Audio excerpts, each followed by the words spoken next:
Salut, salut, salut. Après avoir défini un peu le premier terme dans notre recherche de comprendre les mots dans leur concept et de parler juste, nous avons défini donc le premier terme, la révélation.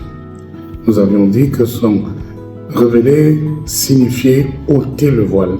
Ça veut dire apocalypsis en grec. Si Dieu révèle quelque chose, c'est pour qu'en finalité, ça ramène l'homme vers Dieu.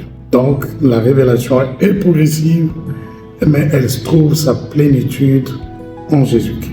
Et la Bible dit ici, dans Hébreux chapitre 1er, après avoir autrefois, à plusieurs reprises et de plusieurs manières, parlé à nos pères par le prophète, Dieu, dans ces derniers temps, nous a parlé par le Fils, qu'il a été établi héritier de toutes choses par lesquelles il a aussi créé le monde.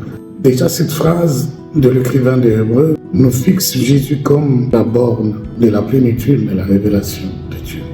Nous reviendrons dans une autre capsule pour voir les affirmations du Christ comme étant lui-même l'explication de tout ce qui a été dit, écrit et annoncé par le Père à travers différents canaux, Jésus-Christ est la plénitude de la révélation de la divinité. Que Dieu vous bénisse.